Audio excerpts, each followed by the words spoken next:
I'm doing this thing that's really scary to do. It involves being transparent and authentic and a journey towards embracing every part of my humanity.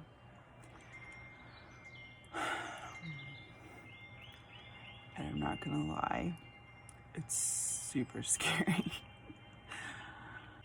So the good news is I don't have to do it all at once.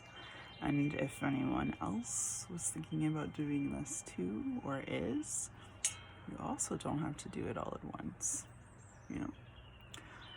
And for clarity, this doesn't mean disclosing everything about you. This doesn't mean having no privacy. This doesn't mean exploiting your story or, your situation currently. It doesn't mean any of those things.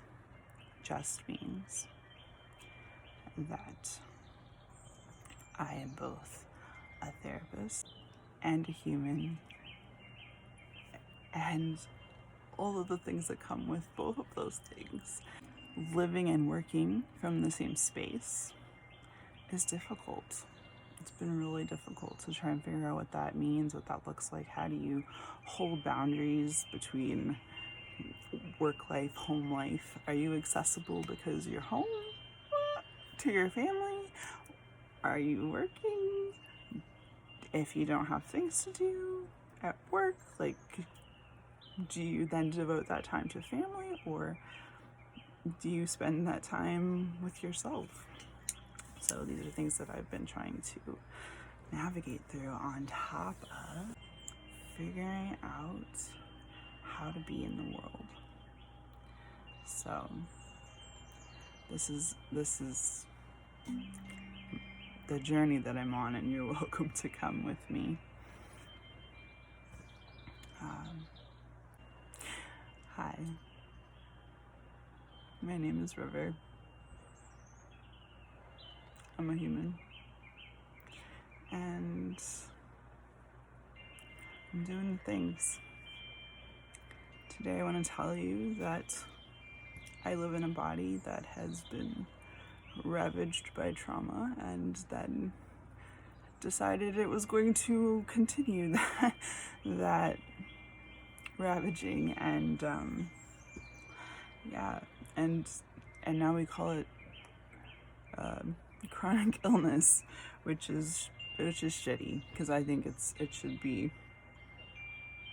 named something differently, like something about what it actually is, like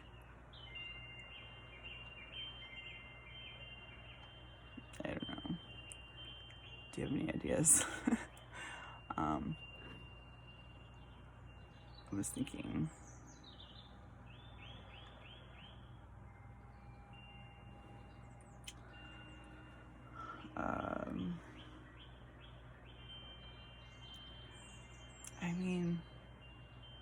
we have PTSD, right? That's a disorder that happens from trauma, causes your body to not regulate well because it's stuck in fight or flight mode because of trauma, and then things get triggered emotionally and physically. But I think like the focus is a lot on the emotional and behavioral aspects of that, right?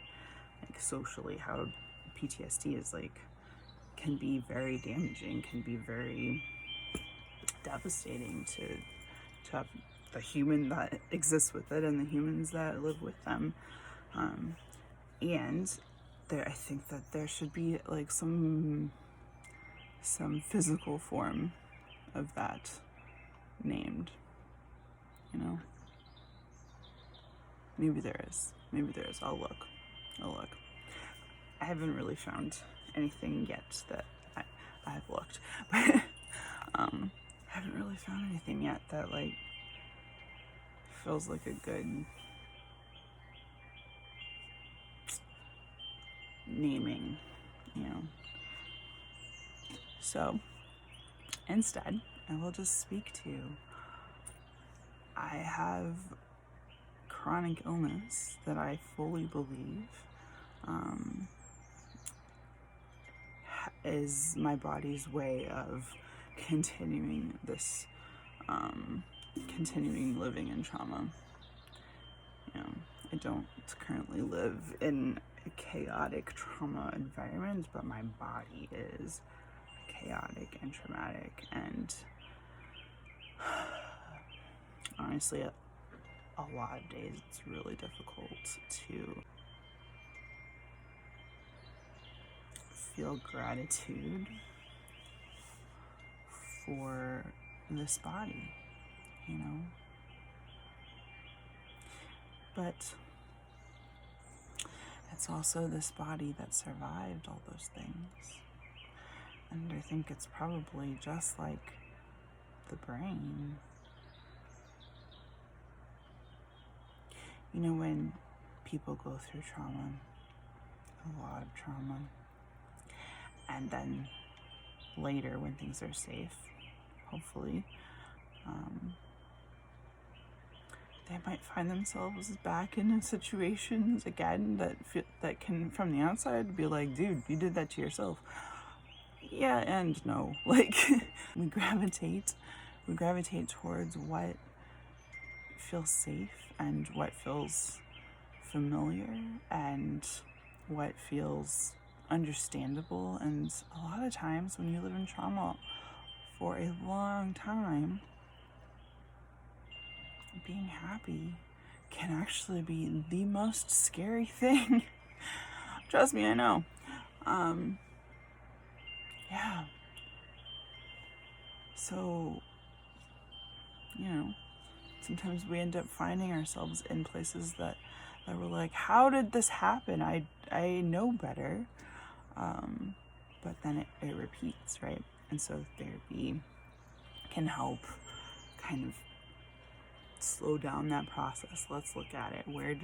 Why is this happening? Like, let's look and see, you know, what parts of you are still working in the ways that they worked in trauma land, and how could we maybe like hold them differently, you know.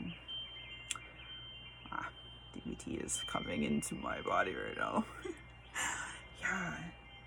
So I guess there's this thing right here. Like, what do we do with this thing? This part of you, or me, or somebody,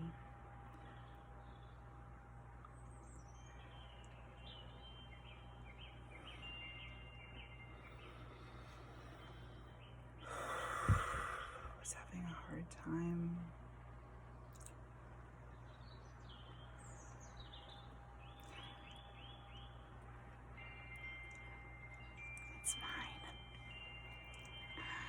having a hard time being happy. How do we be happy? Like,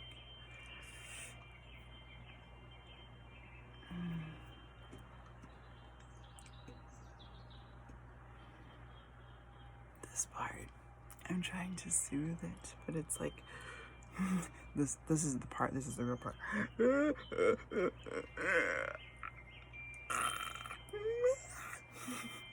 It's really hard to like, it's not squishy and soft and round and magical. It's like, ah! That's what I feel right now. Yeah. So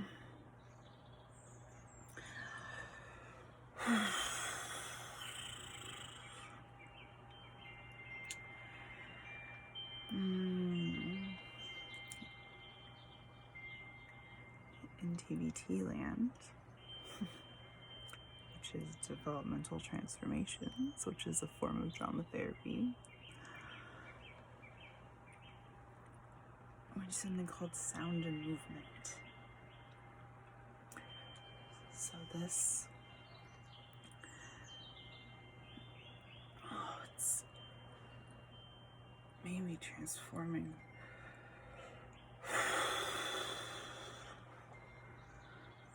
So I'm going to just be with this part of me that's growing and see what happens.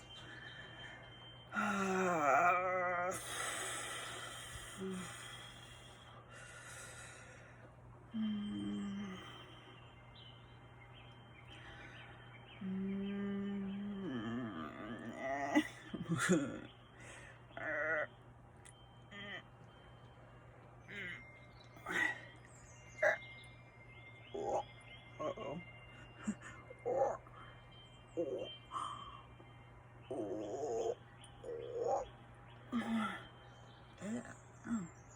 Oh. Oh.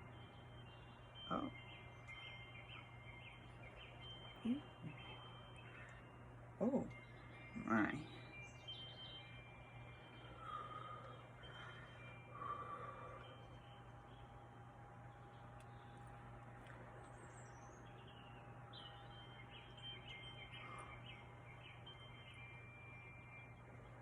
Oh.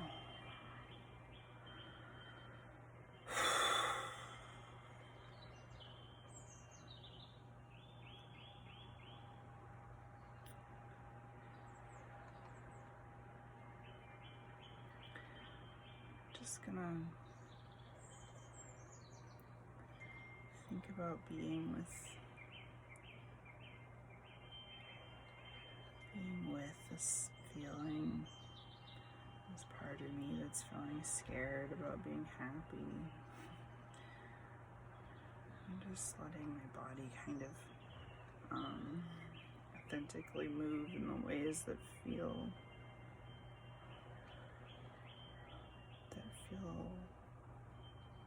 intuitive, without judging.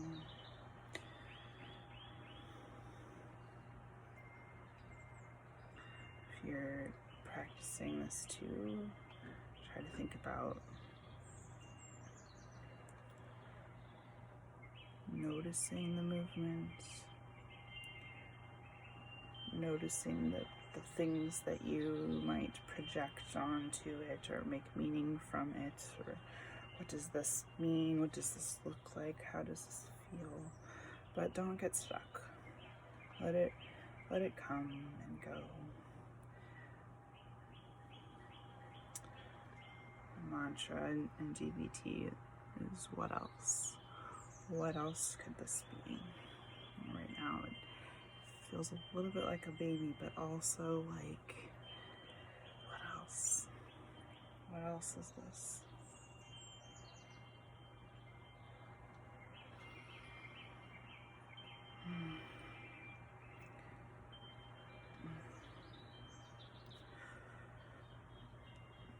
Just letting your body move in whichever way that it needs to. And you realize that this started with my part about being scared to be happy.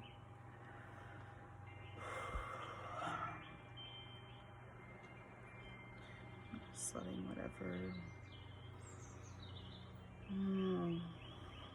whatever movement needs to happen.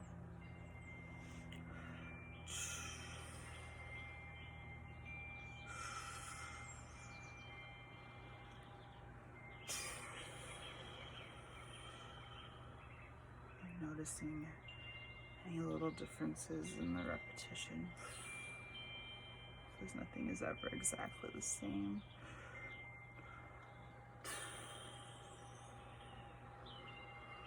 Noticing how it might be transforming. I feel like it broke into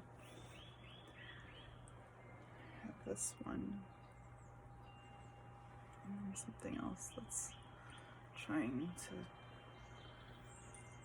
create or transform, or maybe this is, I don't know.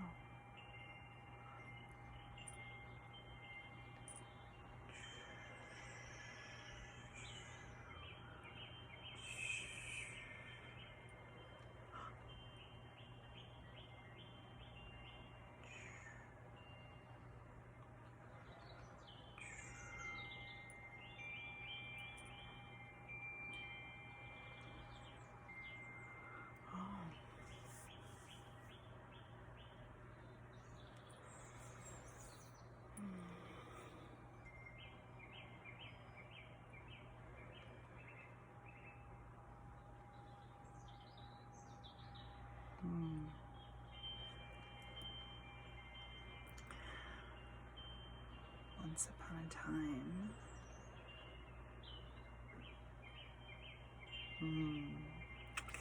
once upon a time, there was a great water. The great water clashed and filled all of the spaces. All of the spaces. It took up all of the room.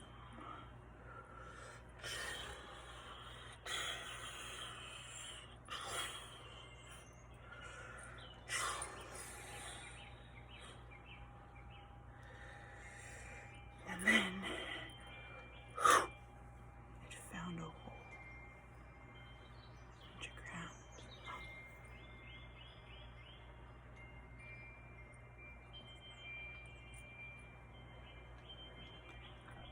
And over time, the hole got bigger, bigger. Because water is really powerful like that. Found another little hole, and it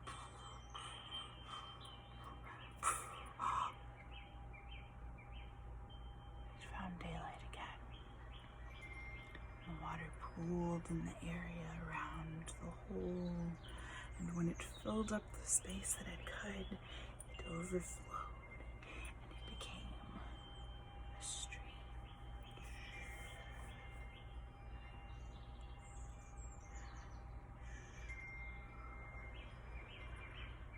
And over time, the great water flowed from the up above and great before down into the cave and through the holes into the stream and pushed until it became a river.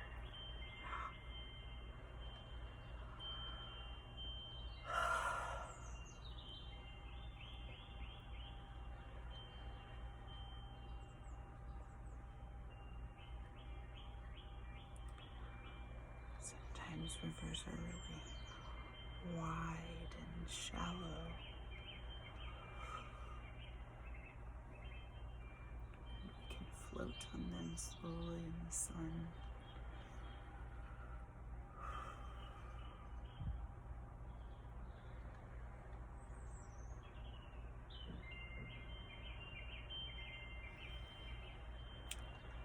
But it doesn't ever stay like that, because nothing is ever stagnant completely.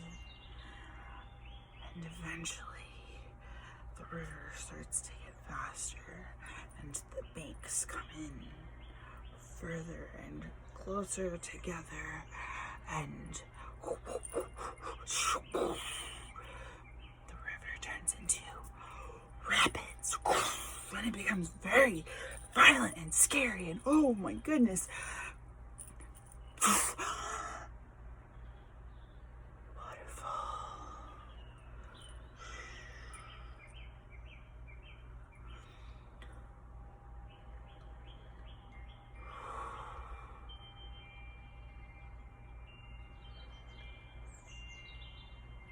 Do you think that the water falling has a sound, or is the sound the up above and the down below, and everything in between is quiet? Or do you think it's all loud? I don't know. But I do know, at the bottom of the waterfall,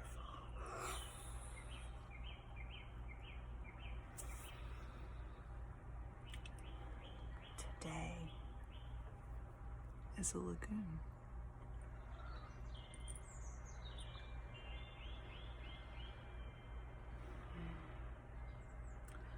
Because waterfalls have a lot of power, so they can make very deep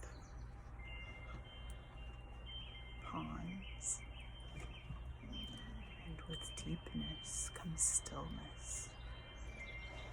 How much water can a pond at the bottom of a waterfall hold? So much.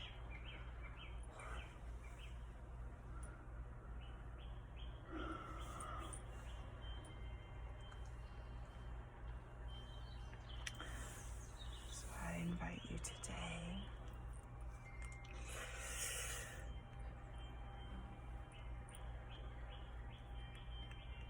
to sit in the lagoon with me if you would like.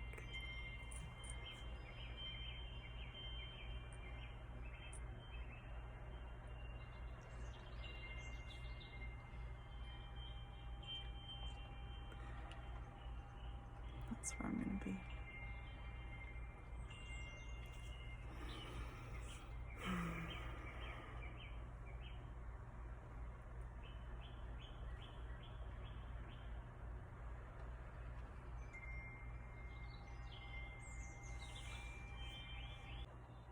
Something that I learned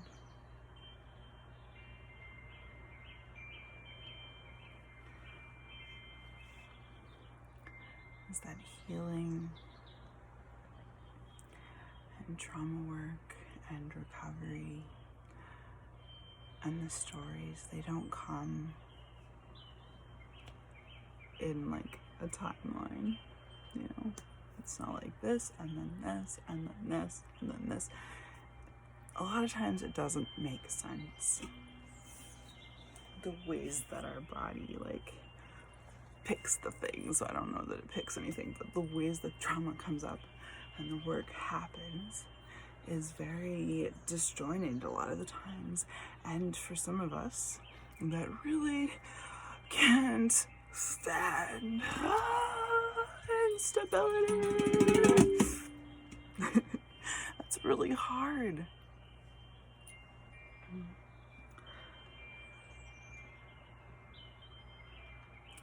So then the practice becomes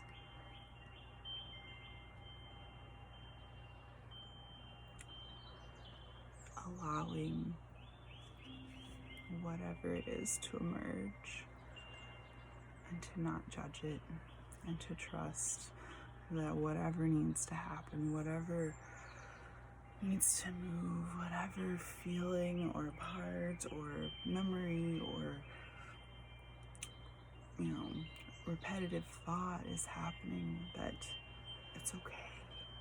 It's okay, and it's okay if it doesn't make sense, and it's okay if you just watch this whole thing and you're like, what the hell, River, what are we doing? We're being. We're being, and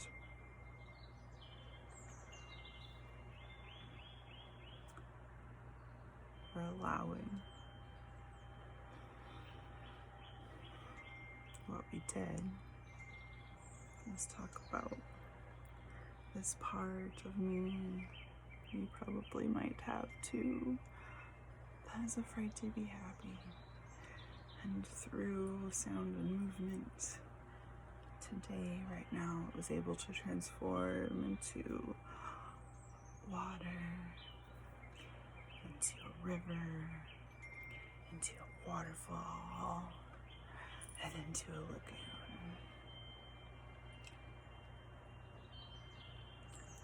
To be named that the lagoon is deep, and the top can be still, and the waterfall can be loud. And it's all metaphor. And I promise, if it doesn't make sense, it doesn't have to.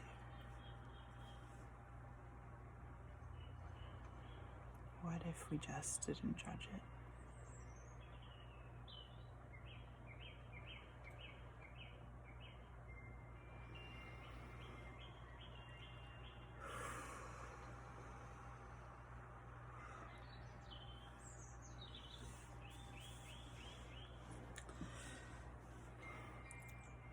So,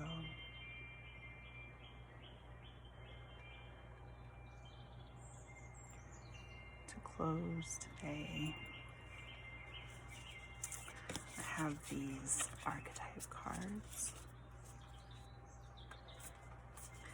And they've been really helpful in just kind of giving some key, I don't know, some sort of place to go to think, or maybe spark some creativity. So I'm going to go ahead and pull one, and then we're going to see what it is really quickly, and then we're going to take some deep breaths and then go on into the day. Okay? All right. So I'm going to just pick one without really looking. Ooh. You ready? The orphan. Let's find out what it means.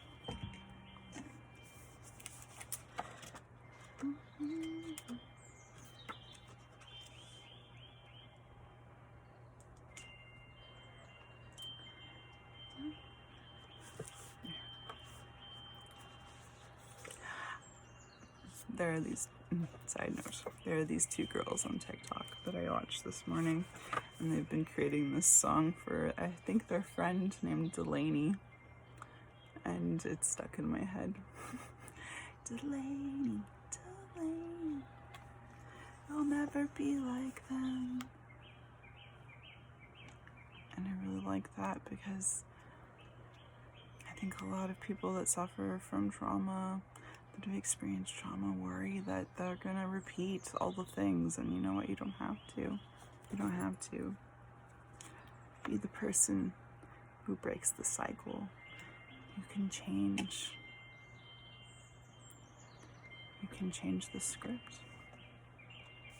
All right, here we go. The orphan. The wounded child. The abandoned. Bamboo. My dog. Bamboo.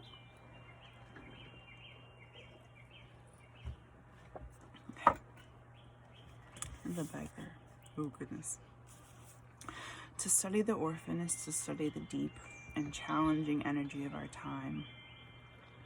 We are never more connected, yet face collective isolation. The refugee crisis haunts our planet. Children are separated from parents, and the earth begs for our attention.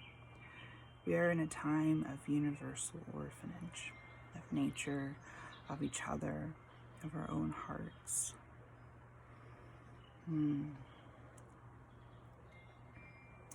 Take refuge in the fact that we all share this core wound and dilemma.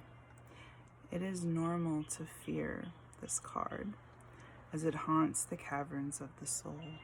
When it appears, take time, real time, to be in it, in the presence of the feelings this card stirs in you. Let it humble you. What are you starving for? What is the deepest gift you could imagine giving to others? What has been rejected is quite possibly what is needed most, dear one.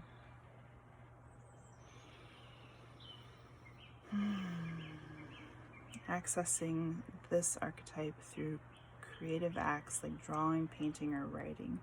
Keep it simple. Ask the orphan what it wants to draw, make, or say. Do you know what? I think that's so interesting because I think in some ways that this part of me that feels really afraid to be happy has been an orphan, you know? And it needs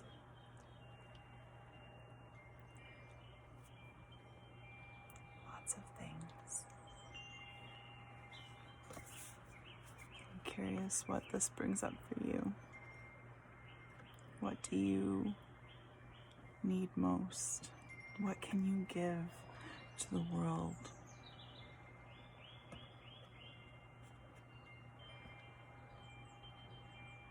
hope today that you find light, and I hope that you find love within yourself, even if you're alone. Just take a minute. No matter your story, you worked really hard to be here in this moment still. So keep going. But take a breath first. Do it with me.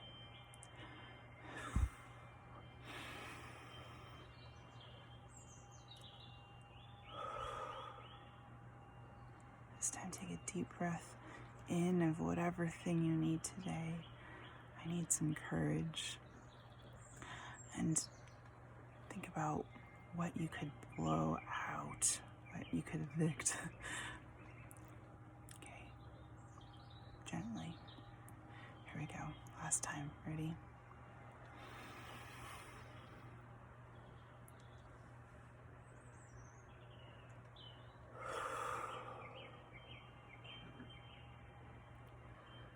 I breathe in courage. And I exhale judgment.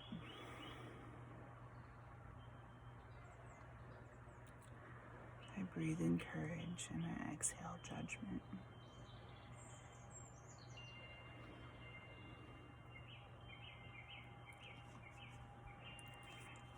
I hope you have a good day.